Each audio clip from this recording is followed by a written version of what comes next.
نحن مأمورون بأن نأخذ بظواهر الأشياء. ما تجيش تقول لي نيتك ايه في كذا ابدا.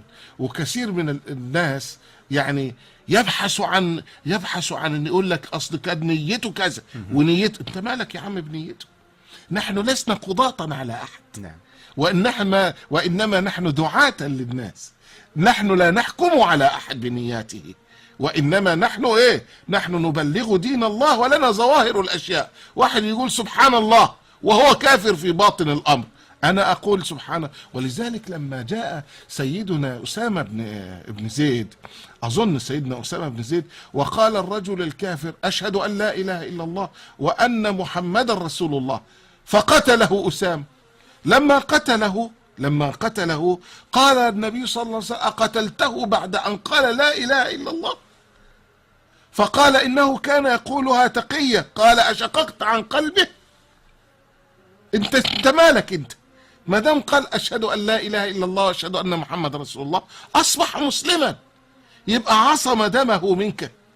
فلا تقل لا ده كان بيقول تقية، ده كان بيقولها خوف، ده كان بيقولها كده. انت مالكش دعوة. ليه؟ لانه ليس لك الآلة التي تحكم على القلوب، وانما لك الآلة التي تحكم على الظواهر. نعم. ولذلك سيدنا يسوع يقول وددت الا اسلم قبل هذا اليوم، لأن النبي قال له، قعد يقول له كده أشققت عن قلبي، أشققت عن قلبي.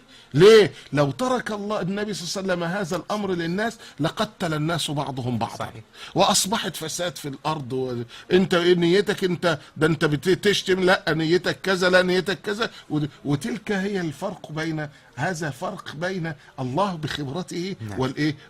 ولذلك أنزل الله تبارك وتعالى سورة تسمى سورة المنافقين، وادى علامة للمنافقين. قال ولا تعرفنهم في لحن القول ولا كذا ولا كذا. لكن ليه؟ قال لأن الإنسان لا يعرف بواطن الأمور. قال لو كان خبيرا بهذه الأشياء ما أنزل الله سورة المنافقين ليدل الناس على بعض أفعال المنافقين. إذا لابد أن نفهم أننا لسنا قضاة على أحد. الأمر الثاني أننا نحكم بظواهر الأشياء. الأمر الثالث حتى ولو خالف في حقيقة الأمر فإننا لا نعرف حقائق الأشياء إلا الله تبارك وتعالى. ربنا هو اللي إيه؟ هو اللي يعلم.